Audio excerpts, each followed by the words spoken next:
사혈이란 무엇인가? 어혈과 부항이 사혈에 포함된다는 얘기를 들었는데 그 어혈이라고 하는 거는 한의학에서 혈이 정체된 상황, 혈의 움직임이 정상적으로 잘 돌아가지 않는 상황을 일컫는 증상에서의 그 진단명이고, 사혈은 피 뽑는 거고, 부항은 피 뽑을 때 또는 그 음압을 이용해서 치료를 하는 도구고, 각각 다 다른 거예요. 부항은 지금 제가 엊그제 허리 다쳐가지고 자국 있을 텐데 보여드리기 좀. 이거 뭐 보여줄게. 이게 뭐 좋은 그림이라고. 뭐 좋은 거라고? 어그로? 아니, 하지 마. 아름답지 않아. 혈압이 너무 높을 때 사혈한다는 얘기가 있는데 동의보감에는 이제 고서에 보면 뭐 십선혈을 딴다 뭐 이런 이제 개념들이 있는데, 그 혈압이 뭐 낮아지겠어 그 피 조금 뽑는다고. 뭐 그런데 이제 각성 효과나 인체에서 이제 이 비상이 걸렸다라고 하는 신호를 보내서 막혔던 뭐 기혈이 뚫리는 그런 효과는 있겠죠. 체했을 때 뚫는 것도 사혈의 의미인가요? 그렇죠. 상처를 내서 피 뽑는 걸, 피가 나오게 하는 걸 그냥 다 사혈이라고 하는 거예요. 뭐를 찌르든. 죽은 피라는 게 사람 눈에도 보여요? 죽은 피라는 건 없죠. 피가 왜 죽어? 혈액은 다 이제 처음엔 다 선혈이에요. 부항을 하면 피가 쭉 나오잖아요. 그러면 한 2, 3분 이내에 뛰면은 붉은 선혈이 되는데, 산소가 있을 때는 선혈인데 이게 한 5분 정도 있으면 산소가 빠지고 이제 이러니까 프로스롬빈 뭐 이런 것들이 응고를 시켜가지고 이제 색깔이 변해, 어두운 색으로. 그러면 이제 죽은 피 막 혈이 나왔다 이래가지고 이거 보세요. 와, 이거 안 좋은 거야. 안 좋은 거 빠졌어. 이렇게 되는데, 그거는 뭐 시간 차이로 인해서 이제 그런 거고, 시간 지나면 이제 어두워지지. 약간 영업 비밀 같은 거네요. 영업 비밀도 아니고 그냥 아주 단순하게 생각하면 돼요. 선지. 사실 빼보면 다 똑같아요. 빨갛게 나와요. 그렇게 막 까만 피가 나오거나 이러진 않고. 어혈이 있으면 이제 우리가 생각하는 그런 그 무슨 혈전 같은 의미가 아니라, 한의학에서 기본적으로 제일 많이 쓰는 게 이제 잘 통하면 안 아프다 그러고 안 통하면 아프다 그래서 통즉 불통, 불통즉 통 해가지고 이렇게 어혈이 있으면 이제 한 부분이 보통 아프다고 하고, 혹은 뭐 밤에 아프고 이런 뭐 증상들이 있어요. 그래갖고 그걸 치료하려고 이제 부항 같은 거를 뜨는 거고. 나이가 들고 이제 하다 보면 뭔가 순환에 장애가 있으면서 좀 정체가 되잖아요. 불통이 되는, 불통즉통, 이제 아픈 상황이 되지. 그럼 거기다가 이제 우리가 침을 놓고 그다음에 부항을 뜨고 하면 이게 리프레시가 되는 그런 현상들이 당연히 일어납니다. 긴장됐던 근육들도 풀리고 하기 때문에 굉장히 시원해지죠. 그리고 목이 안 돌아갔던 사람도 돌아가고 편하게 되는 구조적인 어떤 문제 해결이 이제 될 수도 있다. 그 다음에는 이제 피를 빼다 보면 다시 새로운 혈액이 공급이 되면서 이제 면역세포들이 들어가서 또 복구도 하고 그런 효과들도 있으니까, 가볍게 이제 부항해서 피를 뽑는 거는 당연히 효과가 있어요. 멍에 있는데 사혈을 하는 거는 다른 의미가 있어요. 그러니까 그게 뭐냐면은, 침을 놓는 거하고 다르게 부항을 하거나 사혈을 하는 이유는, 우리 몸은 어떻게든 상처가 나면은 상처 회복하는 과정에서 평소에 있던 비정상적이었던 상태를 개선시키거든요. 그러니까 피부과 저 같은 경우에는 여드름 흉터 치료할 때 상처를 내요. 상처 낸 다음에 회복할 때 이전 상태와 다른 상태로 회복이 되는 걸 기대하면서 상처를 내는 거잖아요. 똑같아요. 부항이나 뭐 사혈을 하는 것도 이쪽에 문제가 있으니까 여기에 회복을 위해서 상처를 인위적으로, 다만 자가 회복이 가능할 수준의 상처를 낸다. 그 정도로 이해하면 어려울 것 같진 않아요. 빨리 상처 회복하기 위해서 사혈을 그 부위에 문제가 있으니까 빨리 일로 와라. 회복하는 몸에다가 애들 신호를 주는 거죠. 여기 지금 다쳤어. 이렇게 좀 알려주는.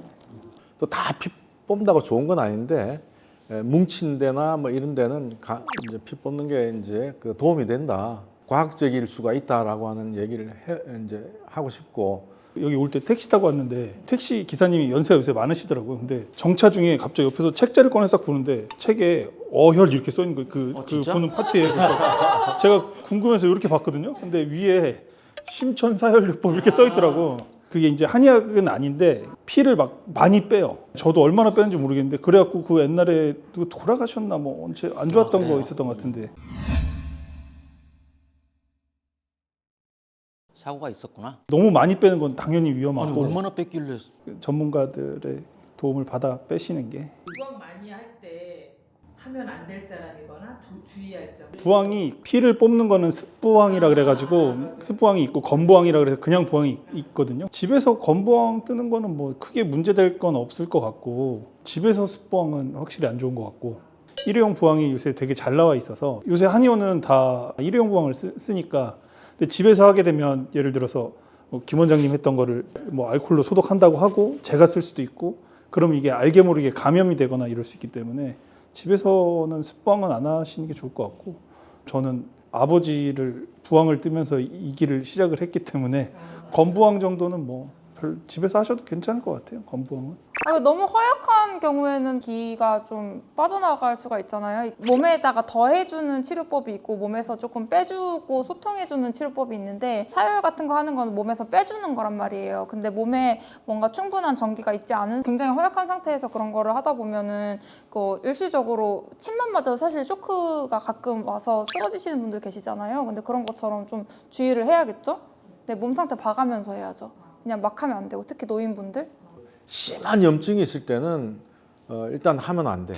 오히려 건드렸다가는 더 이제 염증이 심하게 될 수가 있어요. 살짝 염증이 이제 가라앉은 시점부터는 피를 뽑는 건 도움이 돼요. 빠른 복구 효과가 있을 수가 있습니다. 절대 피 뽑는 건 하지 마시고 감염 위험성 때문에. 그리고 그거 얼마 안 하니까 가까운 한의원 가세요.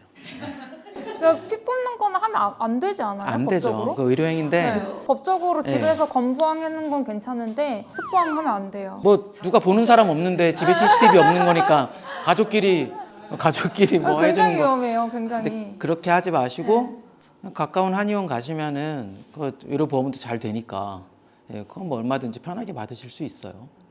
아무래도 습부항보다 건부항이 좀 효과는 덜하죠. 이게 여기로 와서 치료해 이렇게 해주는 사인이 조금 덜 한 거니까 이왕 어차피 부항 하실 거 그냥 한의원 와서 진단받고 하시는 게 좋지 않나. 부항에서 진짜 효과 보는 부위라든가 이런 데 있어요 따로? 그 뒷목 쪽이나 등에 방광경이라고 있거든요. 척추 따라서 그 옆에 거기 뒷목부터 옆으로. 양쪽으로. 우리가 항상 기립 생활을 하고 있고 의자에 앉아 있고 컴퓨터 보고 있으니까는 계속 척추 무너지는데 그쪽에 하루 종일 스트레스를 받는 근육들 그쪽은 하는 게 도움이 될 수도 있는데 근데 몸 많이 하고 여기 무릎 많이 하시는데 여기 손 안 닿으니까. 그러니까 특별히 만약에 내가 진짜 막 스쿼트를 많이 해서 어디 근육이 명확하게 아프다 그러면은 그런 데는 해도 괜찮죠. 눌러서 조금 통증이 있는 명확한 이제 근육통이면. 문제가 너무 오래 해서 물집 잡히게 하지 마세요. 물집 잡히면 그때부터 2차 감염이 또 시작이 되기 때문에 적당히. 부항을 5분 이상 하면 물집이 잡혀. 그러면 이제 화상 비슷하게 입어요. 1분에서 한 3분 사이. 5분 이내로 뭐 하면 5분 큰 문제. 예. 5분 이상 하면 안 돼. 5분 이내 해도 그렇게 멍은 다 드는 거예요? 멍이 다 들지. 음압에 의해서 피하에서 출혈이 생기는 거니까 멍은. 어린이가 할 필요가 있나? 운동을 하는 어린이들한테는 근육통 같은 것들이 좀 있는 경우에 그쪽으로 빨리 이제 근육 이완이나 이런 데 조금 도움이 되거든요. 그 부항을 뜨면은. 그래서 효과가 있는데 일반적인 어린이들은 좀 말랑말랑하기 때문에 굳이 필요는 없을 것 같은데. 어떠세요? 어린이가 할 필요가 있어요? 많이 잘 재우면 되죠. 잘 먹고 잘 자면 되지, 애기들은. 애들은 할 필요가 없고 애들은 워낙 이제 뭐 순환도 좋고 세포들도 건강하잖아요. 근데 굳이 그렇게까지는 할 필요. 물론 이제 삐었다든가 오랫동안 관절이 조금 안 좋다든가 하면 그 부항하는 거는 이제 효과적일 수가 있는데. 에피소드 재밌는 게 있으면 그 옛날에 저 그 네팔인가 캄보디아 어디 봉사활동 갔었는데 그 동네도 부항 같은 게 있더라고요. 그래갖고 건부항. 건부항으로. 그래서 누가 이마에다가 그 부항 잖아 부항 자국이 까맣게 돼서 이렇게 온 거예요. 여기 이렇게. 그래갖고 이제 학생 때니까 그냥 장난기가 좀 발동해서 친구가 혹시 이제 머리가 아프신 거 아니냐고 그랬더니 깜짝 놀라면서 어떻게 알았냐고 막. 옛날에 일본 환자인데 남자 환자 야쿠자인가 봐요. 다 전신에 이렇게 막 그림이 있고 등에 부항을 해드렸는데 이번에는 잉어 눈 이번엔 용꼬리 용꼬리가 막 색깔이 변하는 거죠. 그렇게 설명해 드리면서 치료를 했던 경험이 있습니다.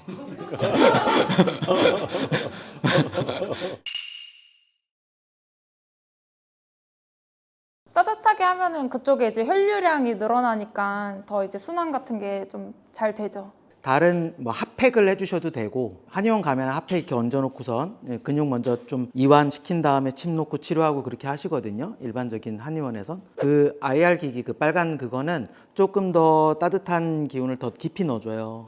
그래서 그거는 좋아요. 집에 하나씩 갖고 있는 거 좋아요. 그럼 부항하고 그렇게 따뜻하게 해주는 게 효과가 있는 거예요? 그럼요. 아. 가까운 한의원 가십시오. 아,